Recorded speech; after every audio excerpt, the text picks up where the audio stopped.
Okay, just 1 minute. Anything else? Okay, now you're doing it. Yes. What's that? Settled in for the big interview. Okay. Yeah.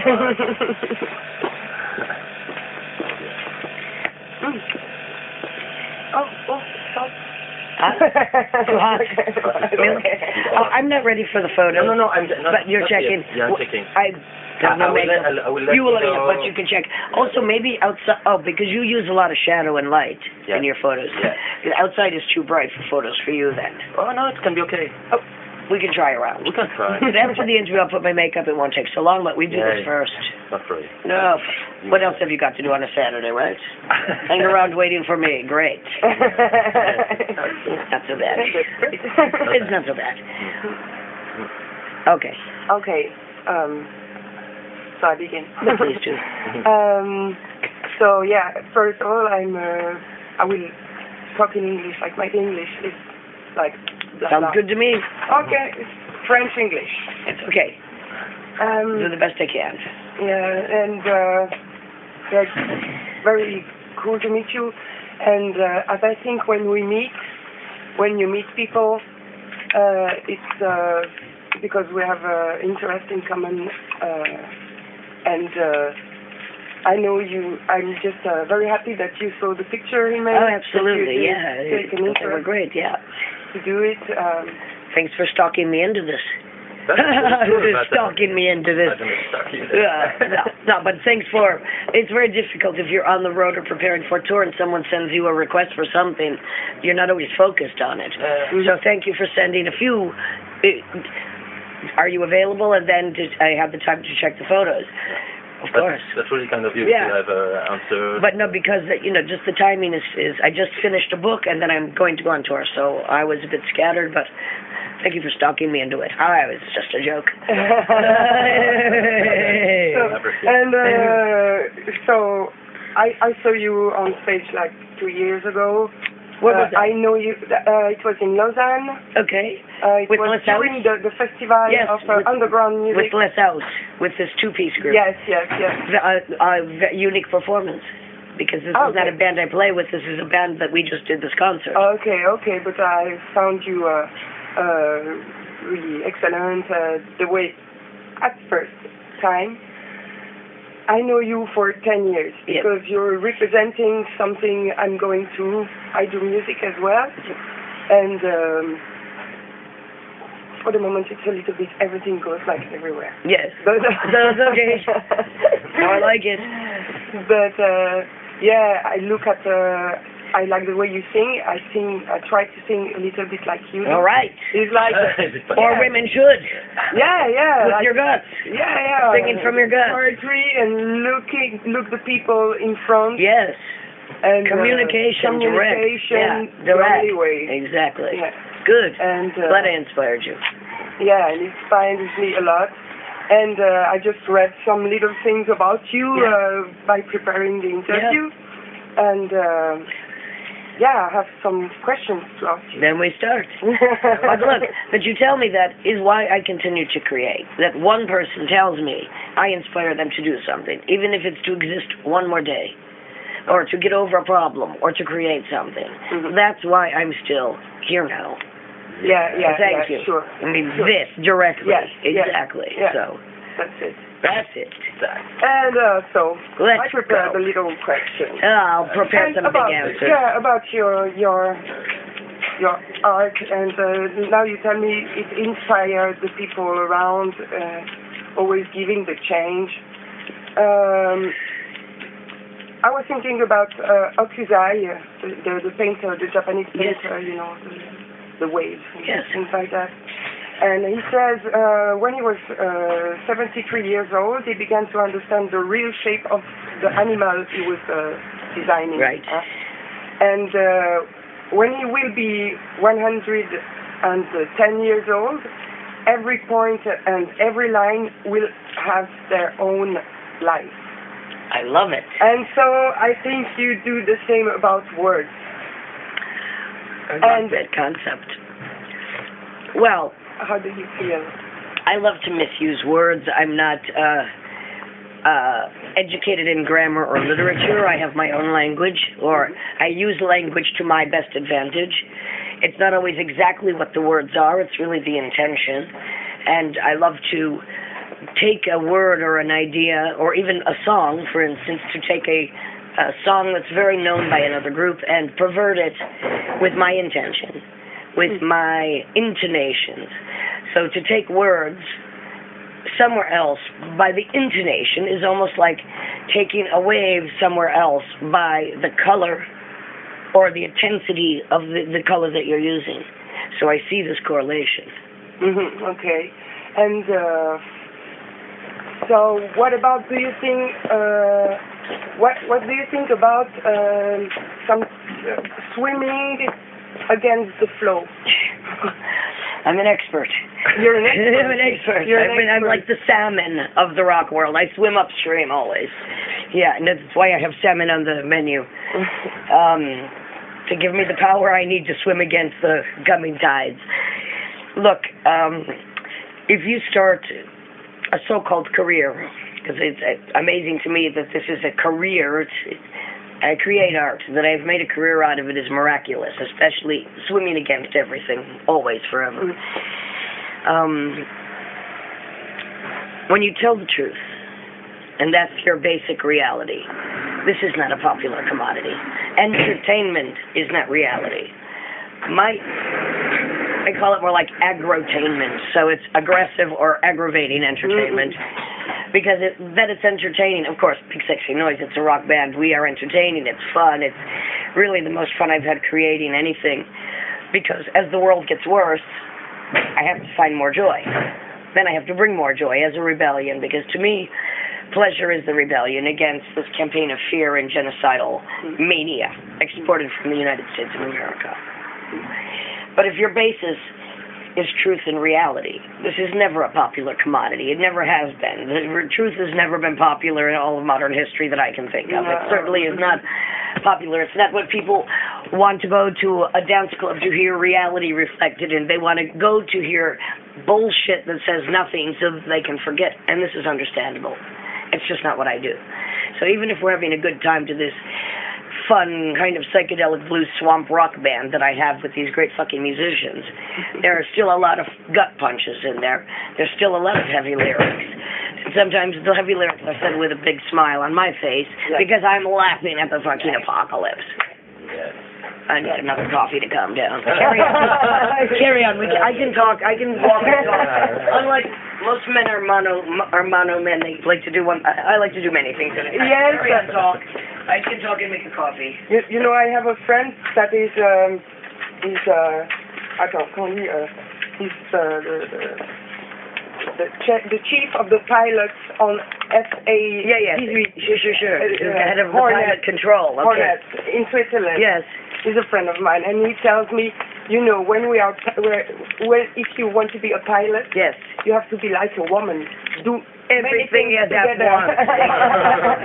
I understand. So that's why only 3 people can be pilots. Yeah, exactly. I understand. I understand the message there.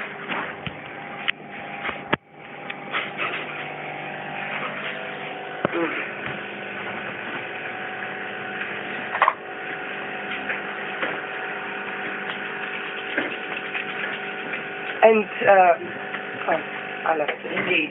Yeah. What? I hear you. Yeah. What do you think about the young people now? Which ones? The ones on the street, the ones at my concert, the musicians. I mean, that's a very general subject. It's like saying, how do I feel about Swiss cheese? Yeah. I mean, which youngsters specifically? I can't sum up a whole generation. Specifically, the one that you can see. Through your eyes, they are a little bit. They make you think of you. Look, do you think something changed between your generation and the next? Things change between every generation, and I think part of the problem with youth, if they're at my concert, obviously they're already somewhere else. But I think technology has had, for as much benefit on society, especially on youth, it has had very negative impact on youth for a few reasons. when people talk about, for instance, the 70s, the early 80s, how this, great romantic idea of nostalgic recollection of communities of people, whether it was New York or Los Angeles or London, Berlin, Paris, creating at this period, it was because if you lived in a small town, you had to physically go to a geographical place where it was a magnet for like-minded people. Now, because of the internet, you can go into your bedroom and talk with someone in China. Very good. However, very bad, because you're not having this. Yeah. You're having this. And this then is reduced to this. Now, you're going to have to translate. This is and I think the technology of texting and everyone plugged into headphones, listening to music and texting is the death of soul-to-soul communication. And this is a fucking problem. Yeah. You know, when the internet was first coming to be very popular, and yes, I predate that, of course. I'm 52 fucking years old. I was warning people that it was, in a sense, a conspiracy to keep people safely in their bedroom where they could not be on the streets causing trouble. Now, a lot of the protests around the world are because of the internet or because of Twitter and all of this, which I have Facebook myself. See, technology is haunting you. I don't have Facebook myself. There's many Facebook sites for me. I'm not there. Twitter, I say I'm a twat. I don't Twitter, okay? Twat or Twitter. Not that it's not good for some people, but I fear the real communication, which is what I'm thriving on, is dissipated and it also makes people less comprehensive.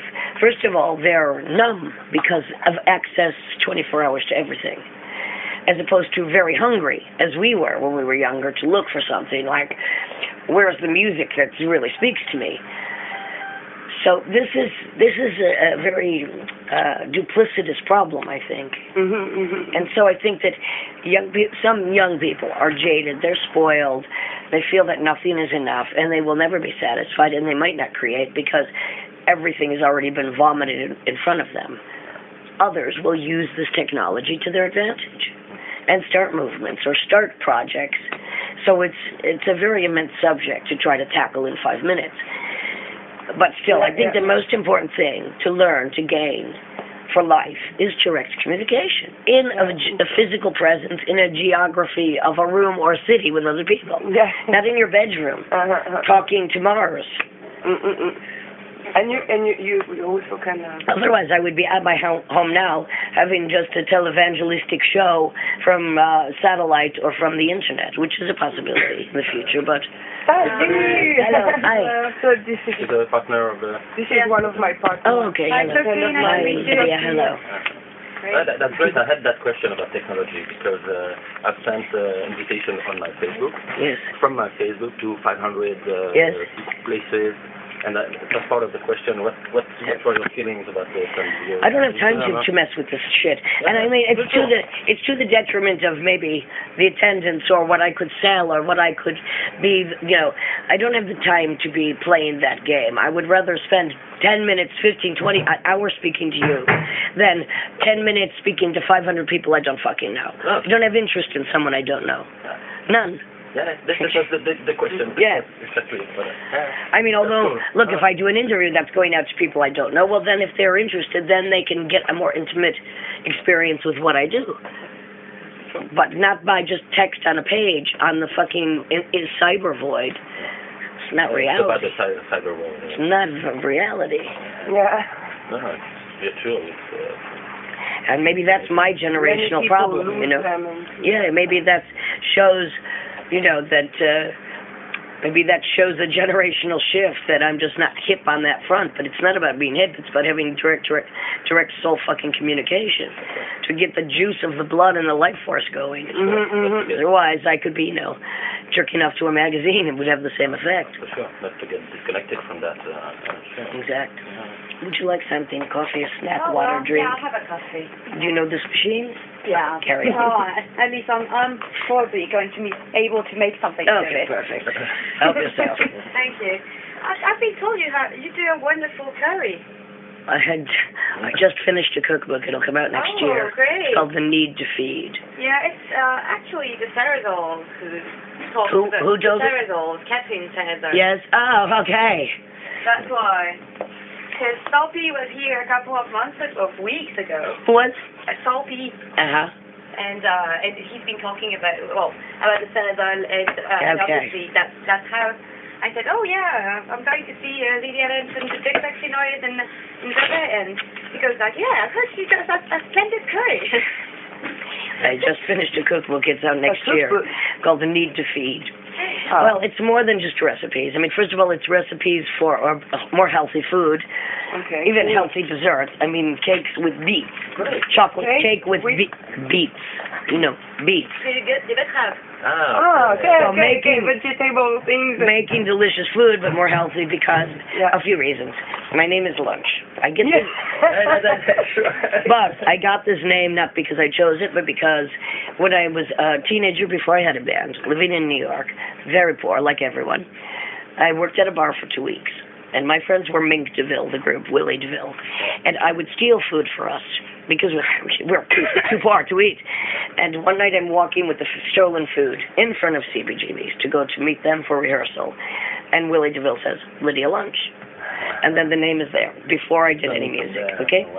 But also, as reports from someone who lives in Switzerland says, who hasn't eaten at my house in 20 years, remembers my curry. Because I would cook often for many people on the Lower East Side and musicians, or if butthole surfers were coming to town, I would cook for them. Because we, again, were too poor to eat. And then, we're older now, we can afford to fucking eat. But if you're eating this all the time, when you're home, I don't want to look at food that someone else has touched, and I have to stay healthy. But the cookbook is for a few other reasons. It's also to describe perverse history. It started with the idea of the Bacchanalia, okay? And to make something like, what is the Bacchanalia originally? And really, it's we think of Bacchus as this chubby, curly-haired girl boy with a bottle of wine. Let's go back. Let's go back.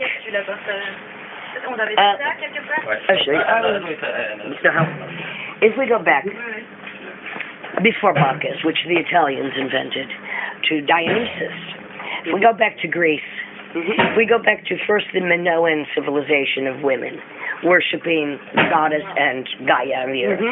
And twice a year at harvest, they would, the women only, go into the mountains, get fucked up, get drunk, get high, feast, orgy of the women's to praise the goddess. This carries on. In 1,500 years past the Minoans, it is Dionysus. Yeah. I was thinking, did you put it in like this?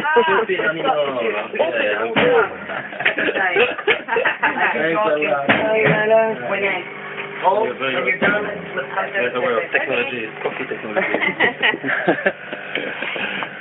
After the Minoan matriarchal orgy of women, the Maenads, and I don't know if you watch True Blood, but that's what they base the witch in True Blood on.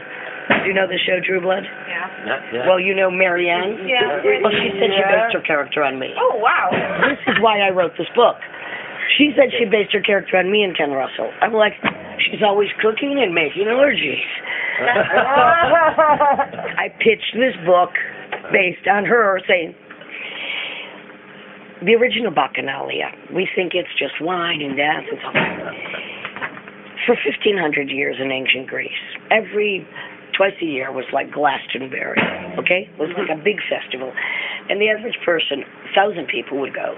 You'd pay a pig or 1 month's wage. Then you were sworn to secrecy or death. So you enter the temple, and there, they don't give you wine, as they want us to believe. They give you opium, magic mushrooms, acid, and wine. And then you start but there is all comedy and drama and theater and all the Greek philosophers, Aristotle, Plato. This went on for 1,500 years. And it just kept going on, and people were just sworn to seek, so we don't have that much information. This was why I wrote the book, to talk about this and also other facts about food like this. So, for instance, I considered Dionysus, the original Bacchus, who they also called the betesticled one, the god who comes, and a lot of this is on True Blood. Because they were worshipping him, right? But what about about all the Wiccan stuff? Like, is it related to that in any way? Well, the Wiccan can go back to the Minoan, really, which is before this, okay? I consider Dionysus the original cock rocker, that's what I call him. And all of his groupies, the main is, who this Marianne and True Blood is, they're mad women, because there were groupies that would follow. You know, most of the gods are gods, but Dionysus, Bacchus, who became Bacchus, was the one that was supposedly manifest. So the original cock rocker with all of his groupies and sexually transmitted diseases. Anyway, so this is the kind of things the book, and then there's a whole list. This is for the party monster chapter. So then we have a list of food for making a party that's very easy to make. And in the end of the introduction, it says, next time you have a party, and someone drinks a little bit too much wine in praise of Bacchus, remember that at the Eleusinian mysteries, they were called, there was also occasionally human sacrifices. So, I mean, your friend gets too drunk, you can let him go, or you can just kill him. This is what the book is. So it's really to also show, because in my music, you know, look, it's very aggressive. If you get past the aggression, you can see the rest of what I'm about. You can see the humor, you can see the generosity, the love, the love. I wanted to do something that could show all those sides that I have inside myself without being so confrontational to people, and also being something that's important. We eat every fucking day. One of the lines in the book is, anyone that says to me they don't have time to cook, I say, I don't have time to fucking die. You know, I have to eat. So, the need to feed.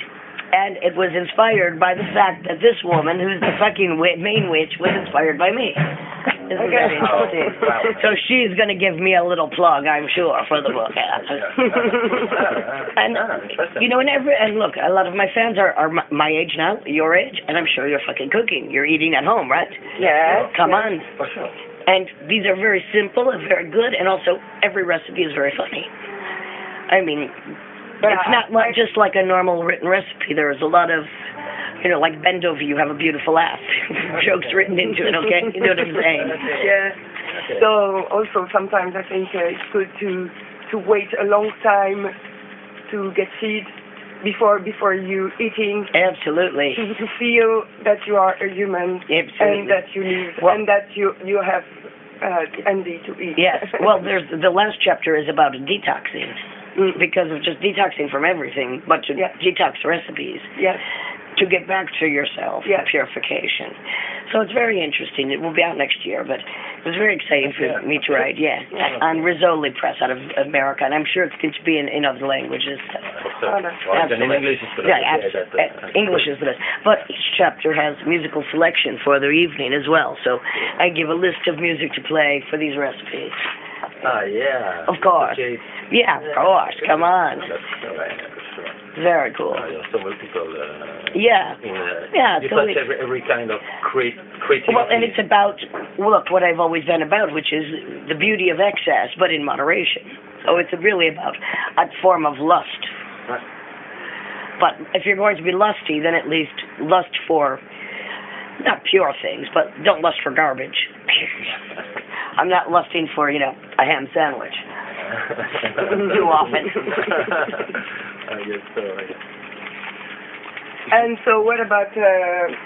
I heard you live in Barcelona. I live in Barcelona for 6 years. I've evacuated from America. It's over. Yeah. It's over. You can't stand. No. There's something you can stand. For example, Christians or. Well, for instance, I left before Bush stole the second election. I don't like the beige puppet, as I call Barack Obama, who was a fraudulent puppet of the profiteers. It's a fascist state, so I wanted to. I can't support myself in America. I haven't ever in my career. I've had to support myself in Europe, so why am I living there? It was becoming so fascist a police state that I went to a country that was only 3 decades out of fascism, which is Spain. So, and it's a place that's very easy to go to other places from. And it's very beautiful. The history of both its mania and its art is incredible. So it's had this incredible, horrifying history, right, of persecution and prosecution and murder and banishment. But now it's one of the most mellow, non-aggravating cities. You stay off the Romblus, you have no trouble. If you're on the Romblus, you might get your purse snatched, but then you're silly for being there anyway, so... Here I feel silly for being on the wrong list with a purse. Come on.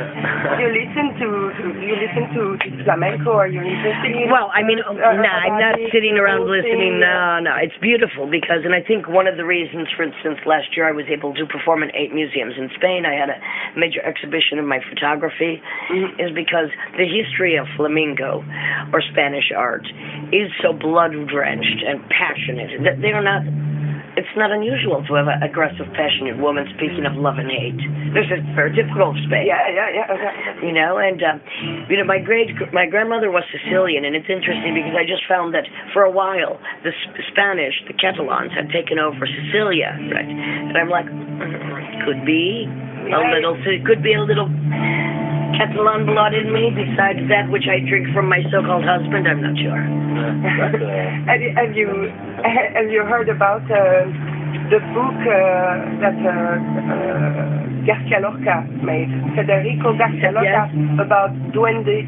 Of course, yes, of course. And someone else has written this about me and saying this, that's the relation. It makes me think of you and yes, absolutely. Yeah, absolutely. And you for a while now. And what about with the love? Because sometimes I think about love and relationships. Think about it all the time. Yeah, and yesterday I was with a friend. We were talking about that, and that was this sentence: "Heart got its reason, that reason don't know." You know? Yeah, of course. yeah. And look, what are your reasons if it's not to? If I can ask you. To finish the question, what is my reason? Your reason for love to love. Yeah. I can't help it. I'm just that kind of person. I think that I'm generous, which is why I create as I do so personally for so long.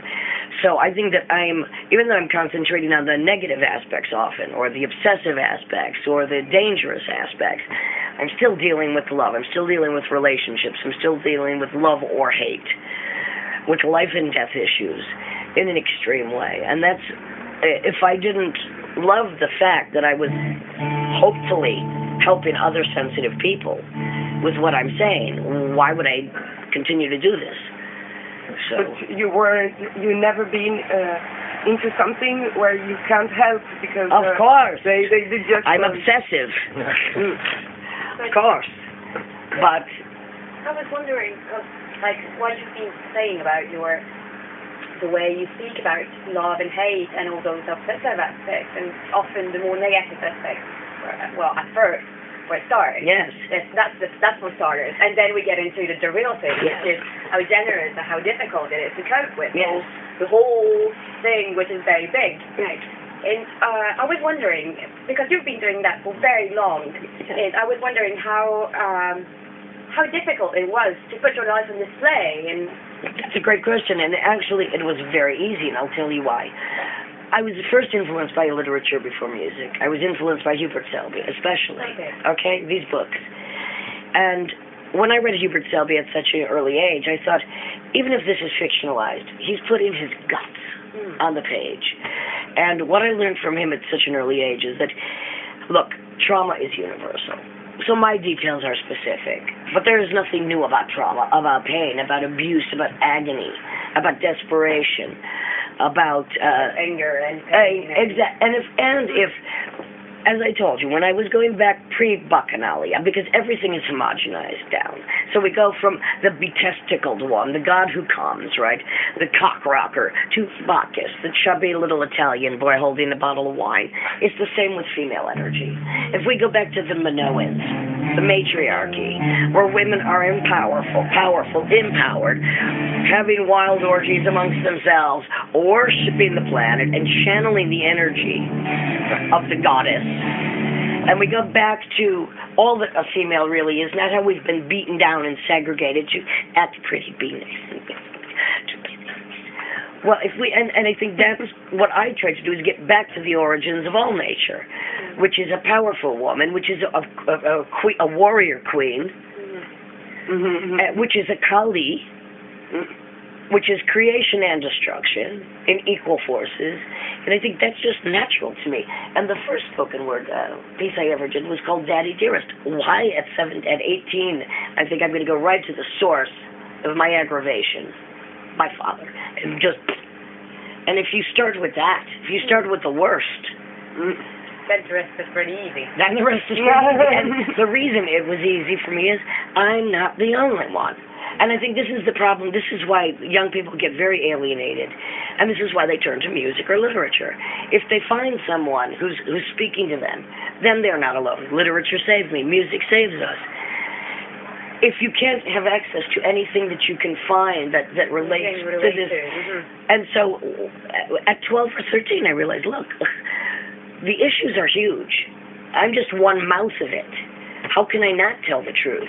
And yeah, well, but, okay, I mean, I understand completely your point of view on that, but then stepping on and starting to do it is very difficult. I mean, it seemed just natural to me. Okay. There was no question about it. Okay. It's what came out first. It's like, I'm going. Okay. And again, it's because to give voice to those that could not find it. And from a very instinctually early on, that's how I felt. I'm like, so what? My specific details, ooh, big deal. Yeah. So what? It's not the particulars. It's not the town. It's not the details. The subject is huge, and we all face it on one form or another, whether it's familial, economic, religious, whatever. And I just seemed I could not do it. Yeah. It wasn't about, I have to get the strength to do this. It's like, no, I have to get the strength to finesse it into a specific topic, and then of course I started with my own father, the father of my country, then God the fucker, and then I went after them all. The unholy trinity. Boom, boom, boom, boom. So, and again, maybe because I see things as archetypes, I see things as this, starting with, the origin of essence, the Greek mythology. That's what it all goes back to. I mean, the reason they invented so many gods is because they knew about so many emotions. So each emotion had to have a god. And then we get down to one fucker with a white beard who's got one son. Fuck off. That's just not enough. It's just ridiculous. I mean, if you're going to look to something bigger and it's called energy, I mean, it's not a grandpa. Not a mean fucking dictating grandpa. Who says, yeah, you're going to hell. Fuck off. Going to hell. And it makes no sense. Bring all the people you can, the ones you want to protect, bring them with you and exactly. Hey, come on, let's go together. But then, yeah, you've been such a great role model for a lot of people. Well, let's say... Thank you very much. Oh, that's true. I try. No, but like, I remember, well, when I was 13, like you said, you were, like, literature saved my life too. And then it was music. And then it was... You'll be probably surprised, but it was Hall's first album. Sure, of course. Ready on the Inside. Sure. Was really, really, really mean, and it's really that same sort of voice you have. Absolutely. It's the only record where actually Courtney Love sings like that. It's shame on her because it was great. That was the only. She lost it after that. Let's face it. That's the only thing she ever done good. I know. And it's so very raw and it's so very strong. And then that's exactly the same relationship. I mean, and what would you expect now? Like that's one of the examples that actually has your influence. So what else would you like to see? What do you mean? What else would I like to see? I don't know. That was one of the examples. Well, how you respond. Well, don't blame me for the rest of her lousy crimes, honey. Just because she did one good record and. What's next? What's next? Yeah. No. What's next as far as what? As far as what would you wish? No. What I wish is just to hear you say that music or literature gives you fucking life to go on. Okay. Doesn't have to be my music or literature either. I don't really fucking care. But there are people still there and coming. It doesn't have to manifest in imitating my music. I mean, I would prefer if a female architect came up to me and said, wow, your music has really inspired my architecture. I said, wow. A surgeon comes up to me and says, I always listen to you when I'm performing reconstructive surgery. I'm like, yeah. You know, I always used to joke in interviews and say, if anyone was really following my career, if anyone had a cultural impact, if I had cultural impact, women would play the tuba. And then finally someone sent me and said, have you heard this tuba quartet? And I'm like, oh. But I don't think they were influenced by me. But I'm like, exactly. Because, I mean, the music I make is always different, first of all. It's not three-chord punk rock, so Riot Girl doesn't really relate to me. Even if they took the energy, that's great, if they were inspired. But the music doesn't. And because it's such a musical schizophrenia, maybe if someone is influenced and then they make music like that, well, they're making music of one day of my existence, which is great. I'm much more happy if someone tells me personally somehow. It doesn't have to manifest. Is that it just mattered to them to hear this record at this point in their life, to hear this spoken word piece. Because I know it has that effect, and that's why I continue. But it's about my salon mentality. It's like in my ideal reality, we have 20 people here. I'm telling the story, and then we have our own little bacchanalia, you know, and everyone's singing and dancing and doing their thing. That's my mentality. How far we've devolved since the original temples. Sworn to secrecy. 1,500 years sworn to secrecy. You imagine how grand. You can go see Big Sexy Noise, but you can't tell anyone about it. That would be really cool. You could do that for well, do performances. I would love to do performances for women only. Oh, wow. You know, just women only, and then see what happens. But, you know, I'm already accused of being sexist. And then if I did performances for men only, then, you know, that could be interesting also, though. Because they might come out a little different. Either walking very tall or they would have shrunk about a foot. Who knows? Depends on how they take it. Interesting, yeah. But it's a user. It's Mr. Lunch to you. And, yeah, I was thinking about yesterday, while preparing my question. Yep. I was thinking about the fact that music for me, I love music because you're always talking about the soul, about the spirit, the sense, the feelings that the essence, through and makes you laugh or feeling the life, you know, that thing. And I was telling myself, for me, music is very cool because it can tell me what's the time. What is the time? And when I listen to music, I'm like, oh, that was the time. Exactly, yes. That time. Music, certain music representative of a specific time in your life, of course. Yeah. Time. Yeah. And I think, I was thinking, it's the only thing that makes me remember about my life, about the things I did. Well, literature does that to me as well. Absolutely.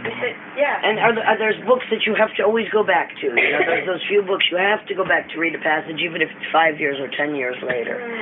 But it's interesting that you say that, because to me, in viewing all of it, it's like, as a journalist of my life, then these are just documents of a certain passage of history with each release. So, not that I can always listen to one of my records and go, that's what was going on at that period in my life, because sometimes it's a wash. You know? But it's a document of that hysteria, of either the time or my hysteria. So, and I feel you know, we're 1 minute. We're selling really cool Big Sexy Noise lighters. Oh, are you? Silver, because they trust the witch. It was my idea. And whiskey flask. Oh, and they're cheap. I'm like, no, I have special. I'm like, cigarette lighters. I wanted to get nice, because I always have a cigarette case, but I couldn't find the good ones. Maybe next month. But cigarette lighters and whiskey flasks. That's cool. Oh, absolutely essential. Absolutely. No, and panties. Because they trust the witch, yeah. The last panty said... Big, not essential. Well, I never wear them, so... The last panty said big sexy and noise on the back. So I would make the boys buy them. These are for the boys. These are for the boys. So when you see a man's ass with noise on the back, you know you're having a good day. Then you're like, okay, I can smile now. Just that. The first time I saw my partner crawl out of bed with noise on his ass, it was a happy day. Show us your shorts. Rev, you got the Trust the Witch on? Are you wearing your Trust the Witch panties? He can't. If he pulls his pants down, he might blind you. Don't challenge him. Don't challenge him. We're talking about the testicle one. He might just prove where he really comes from. Get down behind those drums, son. Tell me when you want me. Well, speaking of the record, really, it's really funny because it made me think, like, the energy is really raw still, and all the anger and everything is still there, like still raging and still moving. Still alive, must be still raging. Yeah. And then there's one of the things that really impressed me is how pragmatic the record is. Like all well, if you take Show Your Signs or whatever, well, every single song is very, very down to earth and very pragmatic. Yes. And I was curious about how you handle all that inner tempest and stay really connected with reality and pragmatic. Just who I am, sister. I don't know. That's how I am. What's interesting is, look, both albums. The new one is just out 2 weeks. Trust the Witch. James and I worked on the songs via the internet. We weren't in a studio making up songs. He would send me a song. I would write the lyrics, sing them, send them back, and then when we had enough, we went into the studio. I wanted the campaign to be this: 5 days, 1,000 pounds, big sexy noise. 4 years, $2 million, Courtney Love. You know. I don't have to tell you. But, what's interesting is to work with James like that, because when we were ready to roll, he was just sending me song after song, and I was just writing the lyrics, and they were just pouring out, And I think because we've both been waiting for, all roads lead to the ultimate conclusion here, and I think I was waiting to rock, and here we go. And, and then we record with 2 days rehearsal. It's very immediate. It's very spontaneous. It's like really, it's very live. Your love does pay my bills. It's huge. I really like that. My boyfriend hates it. Of course. Hey, how do you think mine feels? It was written about him. He's like, you never write songs about me.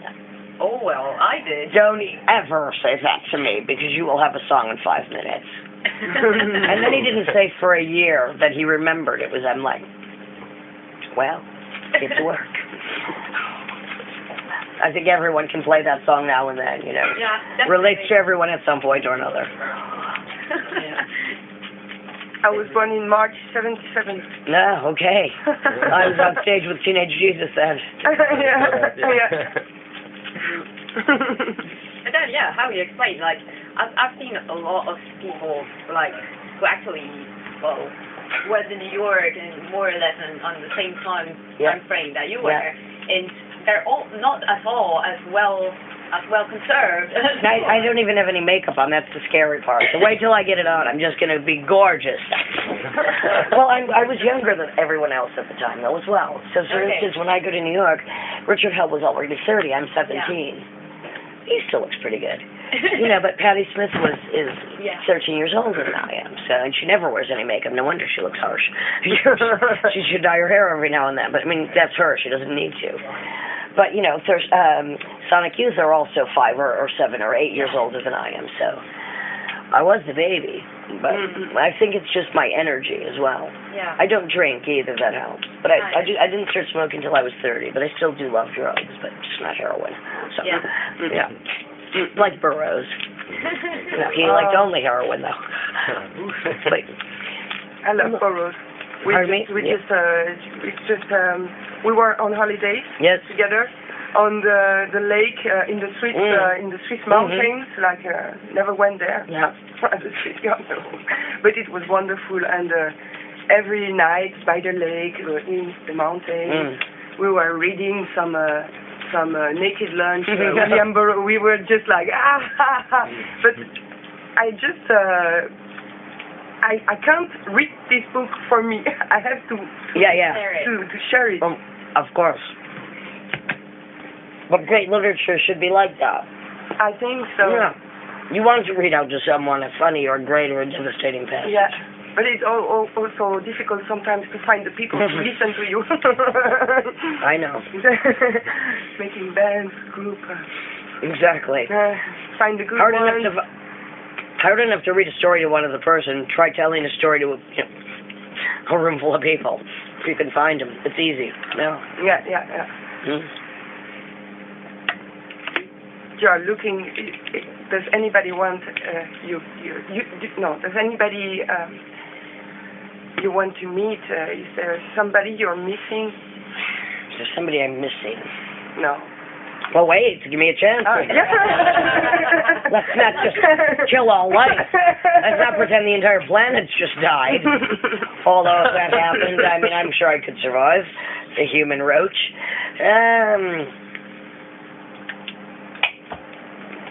1 second.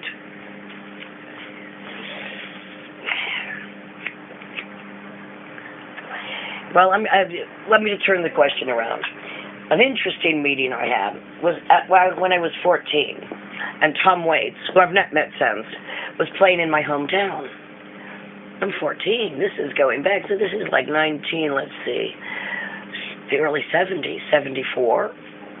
So Tom Waits wasn't even anything at this point yet. I mean, he wasn't who we know he is to loving all these records that are great. It was the first few albums. Then he's at the university.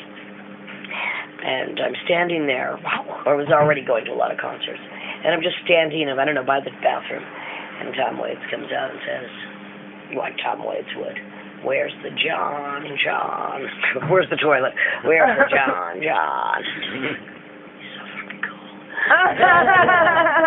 So fucking cool. And his stage set was great because he had like a street light on stage, on the piano, and like 1 or 2 other musicians. So as opposed to who I might want to meet, that was a great meeting. I'll give you one more. So I must have been about 14 as well. And Lou Reed's Sally Can't Dance tour. Okay, wow. I mean, shooting up and everything, right? And I'm in the front row because already I'm already in my own bacchanalia, shall we say, at 14. I'm already well into the Bacchus, more like the Dionysus. And I'm in the front row, and I know the promoters. And so the concert's just fucking amazing. And the concert's over, and the promoter, I'm in the front row. And I even remember what I was wearing. A red wraparound dress, fishnet, black force shade, looking exactly like this. The promoter calls me up. I'm like, oh, Lou Reed. Go backstage. Lou Reed is so fucked up. He's in a wheelchair. Drooling. I mean, from being on stage, wild, to just, like he had a shot of heroin immediately. I just look at him and I say, fuck you. And I walk off. Because this was one of my fucking heroes. Berlin was the most important record of my life, you know. And I'm just like, seeing like this. Fuck Oh, off. Imagine the arrogance. Yeah. That's kind of classy. Yeah, because come on, what am I going to do? Clean Grandpa's slobber? I mean, get the fuck out of here. Get your wit cat out. I'm not going to push you, cat. Find somebody to push you out of Hey, here. find somebody to wipe the dribble. So anyway, I'll give you those little details of rock gossip. That's much better. I met one time c'est celui qui chante là, le vieil africain là, qui chante avec Massive Attack. That's Patek. One African reggae singer, Yep. old one, Yep. singing with Massive Attack. Okay, yeah. And I was also backstage. Oh, my, You are my angel. Okay, we don't know his name. Go ahead. Okay. And I was also, and he also asked me where were the toilets. Yeah. Also like, oh, you don't know. Where the toilets. Yeah, I was right. very proud. I have to wrap this up. Yeah. We have to stop. Yeah. I don't hear the sound yet, so I'm going to go put some makeup on, and we can start with some photos. Okay, great. Great. We've had some good details here. Yeah. Yeah. No problem. Thank you very much. My pleasure. My Really pleasure. cool. Yeah. Oh, and, Does anyone want some water or a beer or something? no, that's fine. That's fine, thanks. A snack?